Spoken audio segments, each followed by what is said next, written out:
Merci infiniment de me céder la parole et puis de votre invitation. Alors, effectivement, je vais essayer d'aborder un sujet qui peut paraître peut-être un peu nébuleux lorsque vous avez vu le titre de la communication, disons de l'intervention. Mais au fur et à mesure des différentes communications qui se sont égrenées cet après-midi, vous avez déjà obtenu, si j'ose dire, un certain nombre d'informations. Je suppose qu'un certain nombre de points d'histoire ou de philosophie politique, vous en aviez déjà conscience. Mais je vais donc pouvoir essayer d'une certaine manière de faire, pardon pour l'expression un peu familière, la voiture balai, c'est-à-dire essayer de reprendre un certain nombre de points qui ont été évoqués dans différentes communications, et en particulier dans celle de mon camarade Pichot, pour effectivement essayer de traiter cette question qui, mine de rien, a l'air très technique, et elle l'est d'une certaine manière, mais qui est absolument centrale dans le visage que pourrait prendre un régime politique qui se substituerait à l'actuel. Alors il est vrai qu'on est tous tentés évidemment déjà d'imaginer ce que pourrait être la nouvelle législation d'un régime monarchiste ou royaliste, on pourrait pinailler sur la chose. Donc la nouvelle législation, les lois qui se substitueraient à l'actuelle production législative. C'est une possibilité et effectivement, peut-être faudra-t-il passer par une période de transition qui serait, je dirais, ainsi constituée. Mais je voudrais essayer d'attirer votre attention sur le fait que, mine de rien, nous ne ferions dans le fond que reproduire la même logique philosophique moderne si, arrivés au pouvoir, finalement, nous résoudrions, nous nous contentions de simplement substituer un légalisme à un autre légalisme. Il y a ce qu'on appelle la sociabilité naturelle, et vous en connaissez tous une illustration par la formule d'Aristote, zone politikon, hein, l'homme est un animal sociable, bien. Et puis à l'inverse, la position de base, l'hypothèse de base de la philosophie politique moderne, qui est celle de la sociabilité artificielle, qui se traduit en règle générale par l'idée d'un contrat social, et vous le savez bien, il y a différentes formes de contrats sociaux, là aussi ça a été évoqué, généralement différentes formes de contrats sociaux qui sont issues des différentes hypothèses que chacun des auteurs pose pour décrire ce qu'il considère avoir été ou être l'état de nature. Est-il un état de guerre généralisé? C'est Hobbes. Est-il un état de paix fragile? C'est John Locke. Est-il un état de paix qui se transforme petit à petit en un état de guerre? C'est Jean-Jacques Rousseau. J'en passe et des meilleurs, parce qu'il faudrait aussi citer Samuel von Pfeffendorf, Burlamaqui, Wolff, Barnérage, etc., etc. Alors, vous l'avez compris, l'exposé va essayer de vous présenter les articulations des fonctions souveraines que sont les fonctions judiciaires et les fonctions législatives, et de mettre en exergue le fait que, d'une certaine manière, ce que la philosophie classique et ce que serait vraisemblablement, ce que même devrait être un nouveau régime monarchique, pouvant être d'ailleurs monarchique, en tout cas un nouveau régime, n'est-ce pas, qui se substituerait à celui que nous connaissons aujourd'hui, eh bien, il faudrait que l'articulation soit exactement inverse. Je pense effectivement qu'un régime alternatif ne peut pas se fonder sur les mêmes concepts politiques, et que par conséquent, eh bien, il faut s'attacher à un petit effort de philosophie et d'histoire.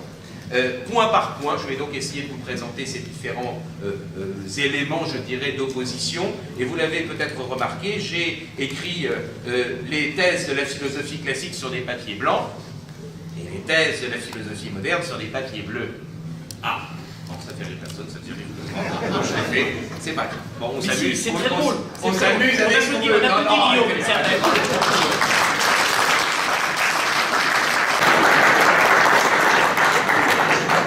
Les blancs et les bleus, donc ça, c'est bon, d'accord. On a été lent, voilà. C'est pas grave, tant pis. Bien, alors, reprenons si vous le voulez bien. L'idée de base pour la philosophie classique, c'est qu'il existe un ordre cosmologique des choses. Je sais que l'expression peut paraître un peu ardue ou un peu nébuleuse. Je la préfère d'ailleurs à l'idée de l'ordre naturel, non pas que je sois évidemment aussi à l'idée d'un ordre naturel, mais vous le savez bien, et Philippe y a fait là aussi allusion, notamment les travaux de Michel Villé, ont mis en exergue le fait qu'avec l'idée de nature, on pouvait parler d'à peu près tout et n'importe quoi. La nature, c'est-à-dire l'ordre cosmologique, ou la nature de l'homme. Les droits de l'homme, qui sont éminemment modernes, sont évidemment des droits tirés de la nature de l'homme, pas du tout des droits tirés de l'ordre cosmologique des choses. Et donc pour éviter une confusion, il vaut peut-être mieux parler de l'ordre cosmologique. L'ordre cosmologique des choses, ça veut dire quoi? Eh bien, ça veut dire que l'homme est intégré à quelque chose qui le dépasse, hein, et il y est soumis.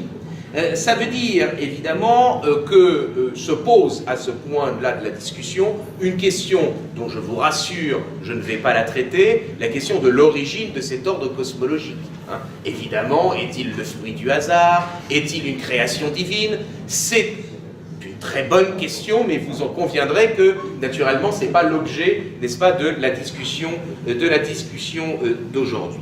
L'idée, c'est que vous soyez Aristote païen, que vous soyez saint Thomas d'Aquin chrétien, il existe donc un ordre cosmologique, il existe donc une harmonie, et il est donc possible, n'est-ce pas, à l'homme de découvrir les lois qui régissent cet ordre cosmologique des choses. Hein. De la même manière qu'il existe des lois physiques, eh bien, il existe dans cet ordre cosmologique des lois sociales, des lois physiques, des lois biologiques, des lois chimiques. Hein.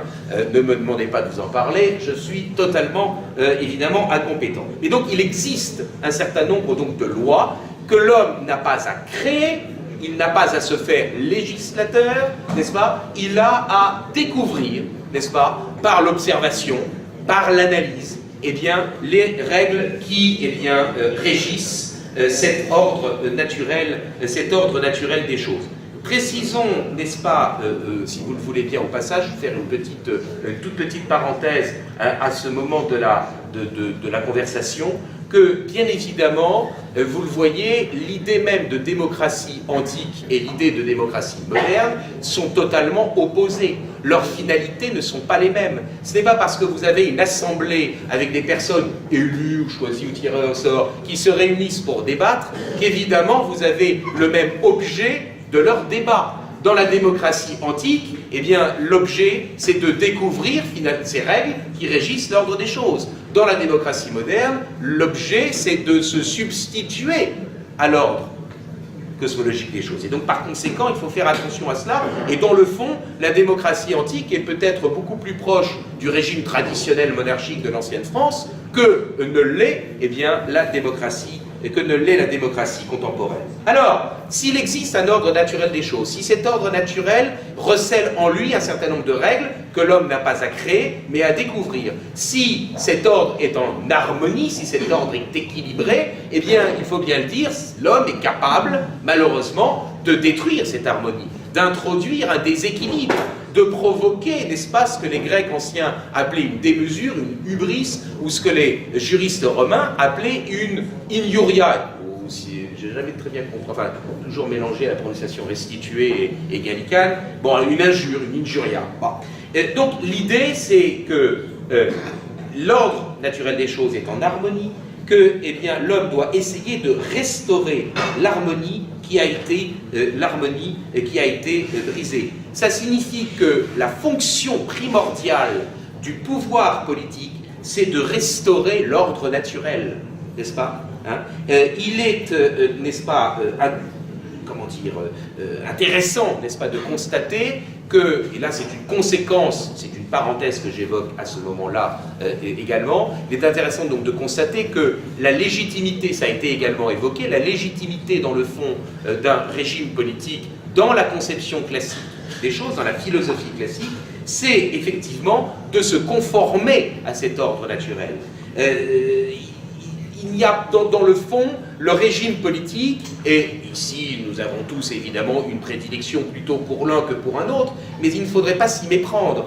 Pour la philosophie politique aristotélo-thomiste, il n'y a pas de régime qui en soi est plus légitime qu'un autre.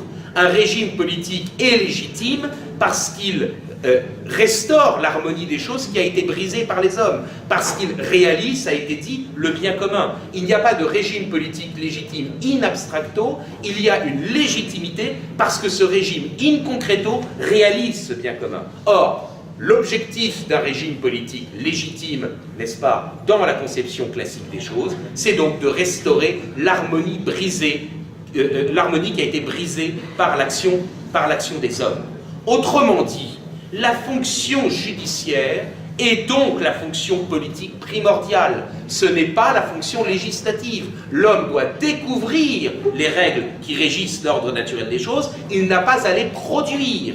Et si nous devions mettre en place un régime qui se substituerait à l'actuel et dans lequel nous ne ferions finalement que singer l'actuel régime, peut-être effectivement la loi positive serait-elle meilleure, mais ça n'empêche que nous serions intellectuellement prisonniers de la pensée moderne. Et que par conséquent, il faut y faire, me semble-t-il, extrêmement attention.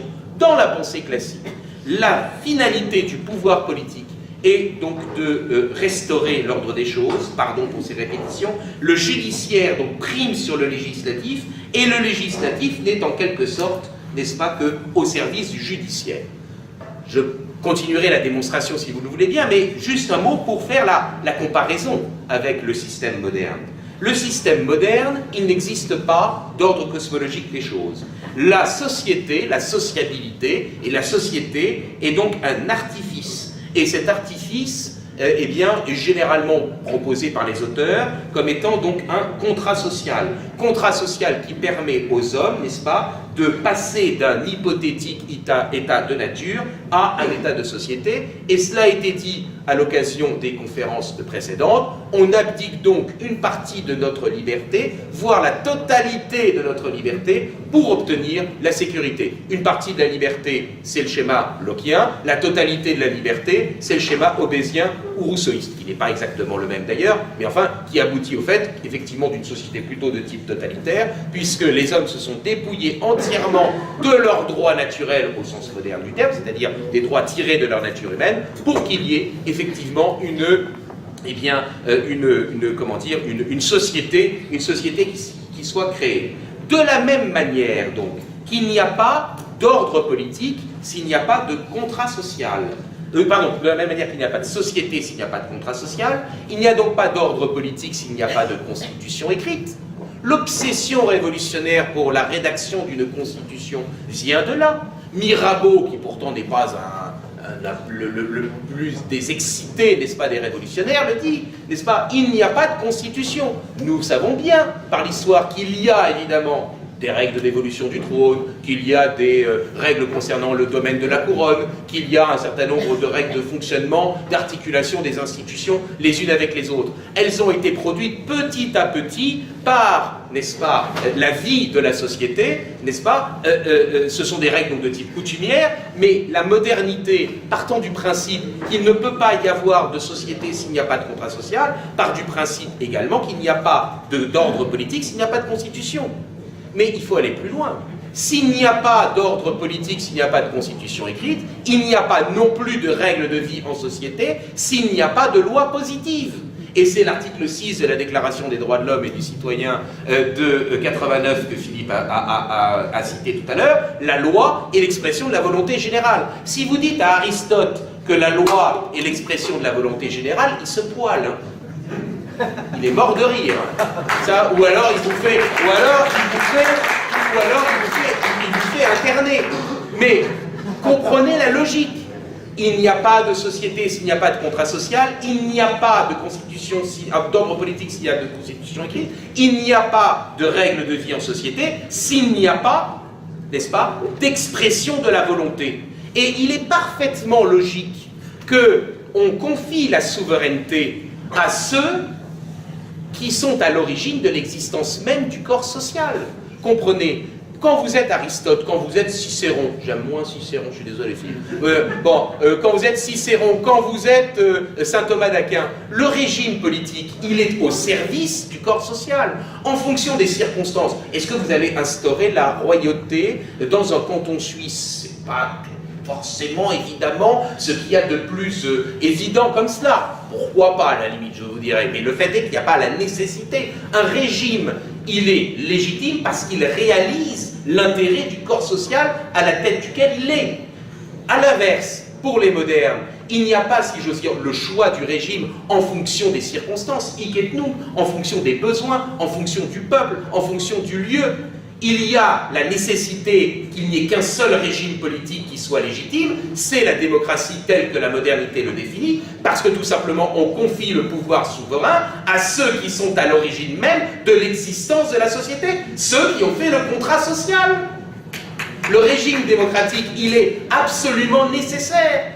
Pour les classiques, les régimes sont libres en fonction des nécessités, en fonction du bien commun à réaliser. Pour les modernes, il ne peut pas y avoir de choix du régime. Le régime devient un dogme, parce que si vous remettez en cause ce dogme, ça veut donc dire que vous remettez en cause, in fine, le fait qu'il n'y a de société que parce qu'il y a un contrat social. La conséquence, c'est que donc il ne peut pas y avoir de règles de vie en société s'il n'y a pas l'expression de la volonté générale, et il ne peut donc pas y avoir d'une certaine manière de justice, hein, s'il n'y a pas avant tout, n'est-ce pas, une loi générale et impersonnelle que vous allez appliquer à ce que les juristes appellent des cas d'espèce. Dans la conception classique, vous pouvez résoudre, j'en reviens à mes petites feuilles blanches, dans la conception classique, vous pouvez résoudre un litige en analysant le litige lui-même. C'est dans le litige lui-même que vous allez trouver la solution, c'est-à-dire la manière dont vous allez pouvoir restaurer l'harmonie qui a été brisée. Dans la conception moderne, la nature est muette. L'ordre cosmologique des choses n'existe pas. Donc, s'il n'y a pas de loi établie par l'homme, nous vivons dans une insécurité juridique. C'est d'ailleurs avec cet argument-là que toute la pensée des Lumières a dit que ce que les juges classiques faisaient, c'est-à-dire l'arbitrage, le pouvoir d'arbitrium, devenait quelque chose de péjoratif, est devenu quelque chose de péjoratif, c'est-à-dire le pouvoir arbitraire. Le terme d'arbitrage et d'arbitraire, l'arbitraire du juge est devenu péjoratif au XVIIIe siècle avec cet argumentaire-là. Puisque dans la conception classique, on n'a pas besoin de loi a priori, on peut résoudre le litige en lui-même, restaurer l'harmonie qui a été brisée par ce qui est à l'origine du litige, en analysant le litige. La modernité considère à l'inverse qu'il ne peut y avoir de justice que si l'on applique de l'extérieur une règle générale et impersonnelle qu'on aura établie a priori et que l'on va mettre en application dans ce cas concret. Je voudrais vous faire 2 citations pour que vous compreniez l'enjeu fondamental de cette question. Une citation du Digeste, je ne vais pas pérorer trop longtemps sur le Digeste. Le Digeste, c'est un recueil de la doctrine juridique romaine. Bon, vous avez une quarantaine d'auteurs, dont les 5 plus connus, la loi des citations, patati patata. Parfait. Passons. Le Digeste, donc, rédigé sur l'ordre de l'empereur d'Orient Justinien et qui réunit au début du VIe siècle la quintessence de la doctrine juridique romaine. Dans le Digeste, vous avez cette formule qui est absolument génialissime et qui est fondamentale.